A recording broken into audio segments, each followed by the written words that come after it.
Hello and welcome. Today, we're discussing different types of randomization techniques often used in pragmatic trials. I'm Liam, and I'm joined by my co-host Angela. We're two AI podcasters created by the HDRN Pragmatic Trials training program out of Western University in London, Ontario, Canada. Thanks, Liam. Our plan for this learning module is to talk about the unit of randomization and the allocation techniques we often use to assign these randomization units to different treatment arms. So let's start with the unit of randomization. This is basically what or who gets randomly assigned in a trial. And just so we're all on the same page, we're mainly focusing on two-group parallel arm trials today. In most of these trials, the unit of randomization is often individuals. But other times, we might see groups of people being randomized. These groups could be people from the same clinic, hospital, school, family, community, and so on. These group randomized trials are also called cluster randomized trials. Can you explain why we would use cluster randomization? Yeah, absolutely. Sometimes the intervention we want to deliver is naturally applied at the group level, or there might be logistical or ethical barriers that make individual randomization impractical, or at times, the risk of contamination between arms is high. Contamination. Okay, break that down for us. So, it's a big word meaning people in different groups mixing and influencing each other. Suppose we want to test whether a media campaign promoting smoking cessation for high school students works. If some students are randomized to receive the campaign while others in the same school are not, the messaging could easily spill over, undermining the integrity of individual randomization. And the other thing is, a campaign like posters or announcements is naturally delivered at the group level. You can't really tell some students to look at the posters in the hallway and others to ignore them. And even if you try to push the intervention down to the individual level, say by sending messages through social media to only certain students, the problem doesn't really go away. Students talk to each other, they share posts, mention it at lunch, or even show the messages directly on their phones. So whether it's posters plastered around the school or social media messages on a phone, contamination is hard to avoid.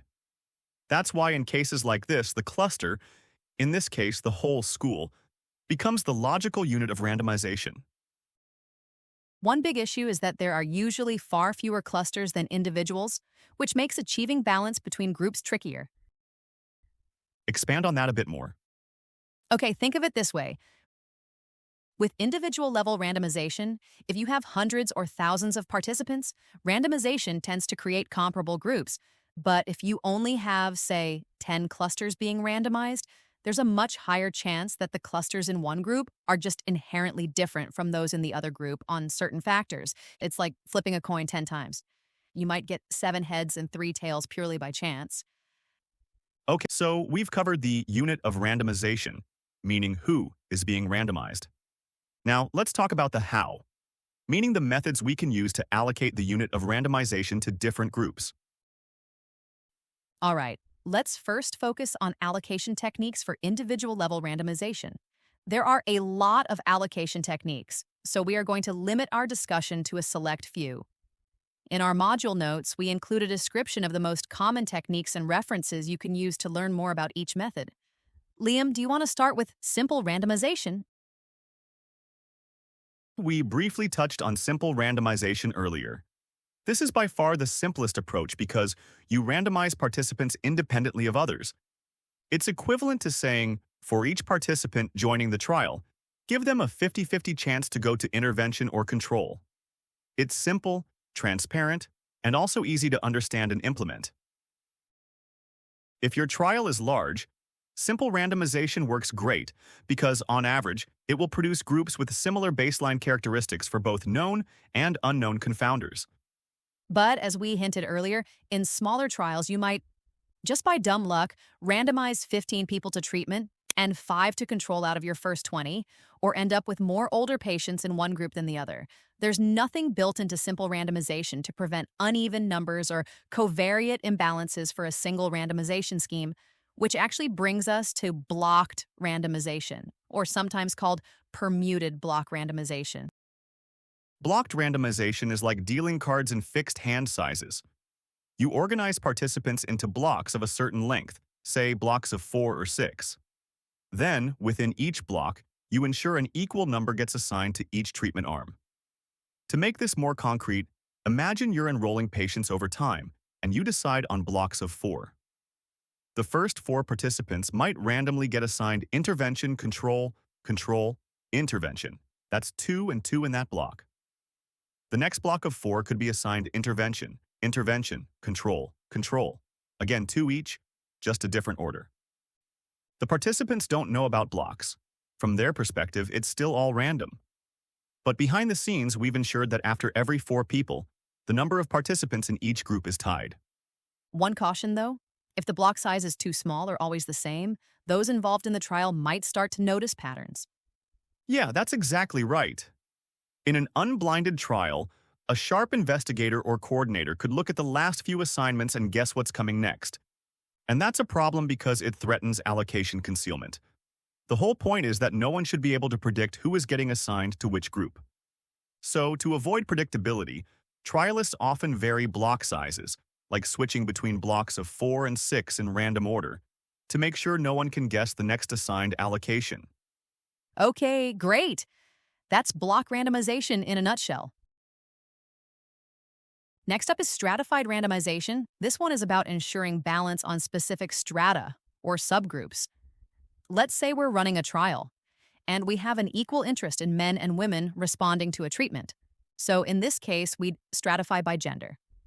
That means running separate randomizations for men and for women, so each trial arm ends up with a similar mix. For example, if 60% of the overall participants are women, stratification helps ensure both arms are close to that 60%. Without it, chance alone could leave you with 50% women in one arm and 70% in the other. A real risk in smaller trials. I like how you slid in the part in smaller trials. So, is stratification more important in smaller compared to larger trials? I'm glad you caught that. In larger trials, randomization alone usually evens things out just by sheer numbers. The law of averages kicks in. But in smaller trials, chance imbalances can really skew your 2 arms. That's where stratification earns its keep. The trick, though, is not to go overboard. If you try to stratify on too many variables, you end up with so many little subgroups that the whole system breaks down. So most trials pick just 1 or 2 key factors that really matter for the outcome. This aligns with long-standing advice because creating too many strata can result in sparse cells and can undermine gains from stratification. As an example, if you have 100 patients trying to stratify on 5 factors with 2 levels each, you'd end up with 32 possible strata, or 2 to the power of 5. So with 100 patients, that would leave very few participants in each stratum. That's about 3 patients per stratum if participants are split evenly across the 32 strata. In reality, several strata might not even have patients. Okay, so moving on to more advanced methods. The next allocation technique is called covariate adaptive randomization, or more commonly known as minimization. This allocation method is more of a dynamic approach, kind of like having an algorithm that looks at who's already in the trial and then decides where to place the next participant. The goal is to minimize imbalances between treatment arms. Yeah, so here's how it usually works. The first few participants might be randomized completely at random. But after that, the system checks the current makeup of the groups, maybe gender, age group, disease stage, and then nudges the next assignment toward whichever arm would restore balance. For example, let's say after the first 10 recruited participants, most of the older participants landed in the intervention arm. If the next person is also older, the algorithm will probably send them to the control group to even things out. Yeah, exactly. And it's not always 100% deterministic.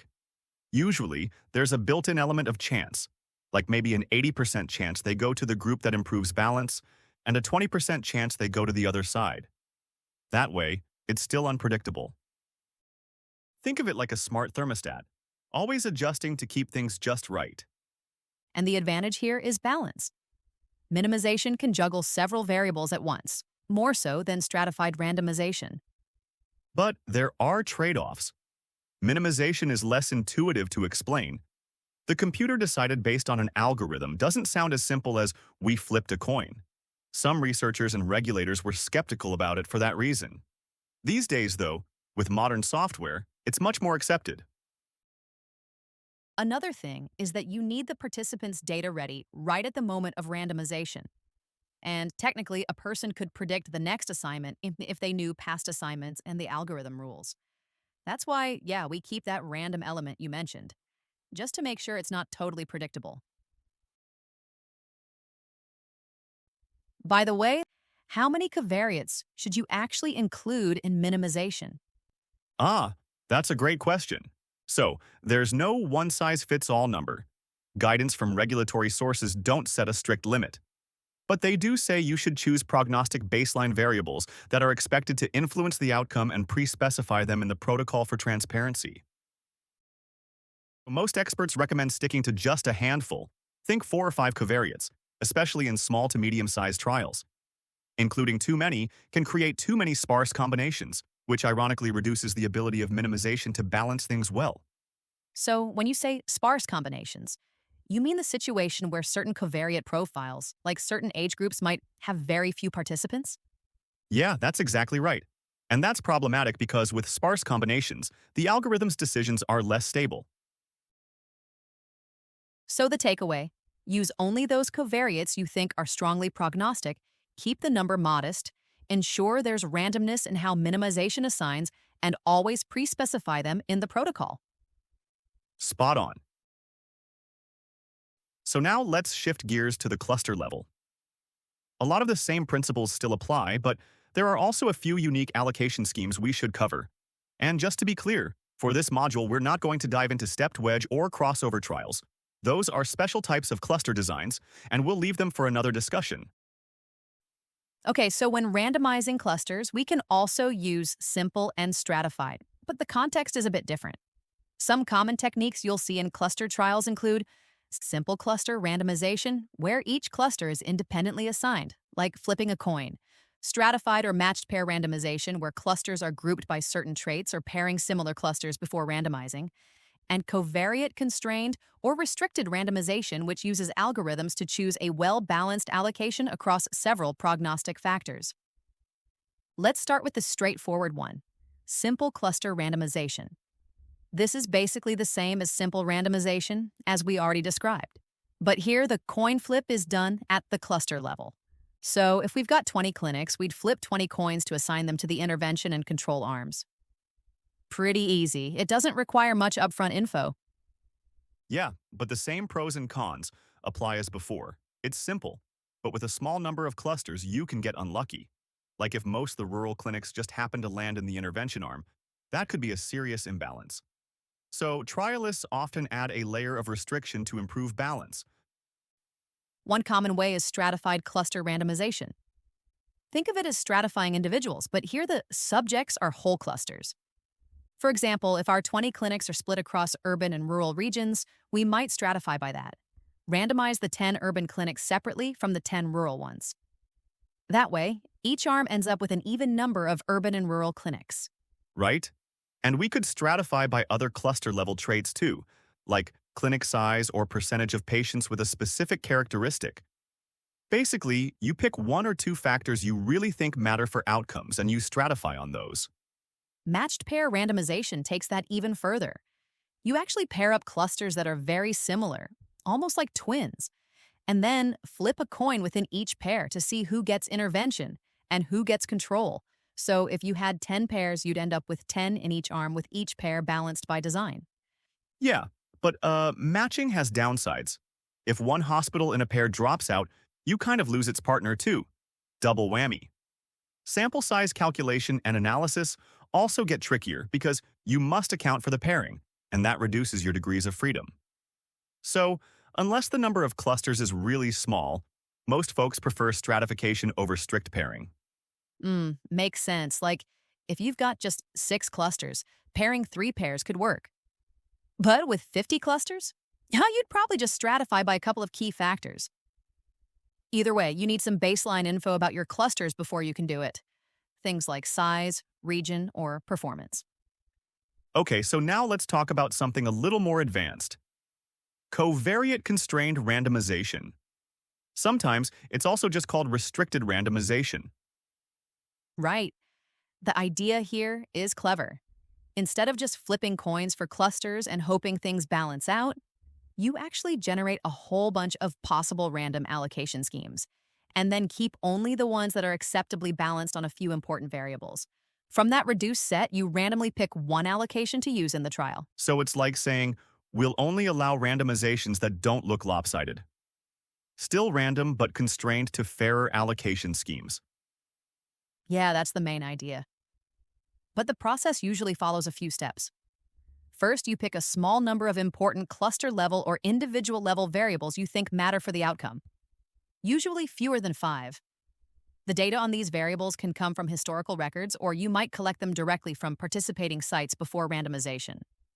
Then you generate many possible allocation schemes. If you've got fewer than 20 clusters, you can enumerate them all. Otherwise, you typically generate at least 100,000 random allocations. After that, you calculate a balance score for each allocation, using a measure like absolute differences or standardized differences. Next, you filter out the bad ones, meaning allocations that would leave your trial arms looking different on important variables.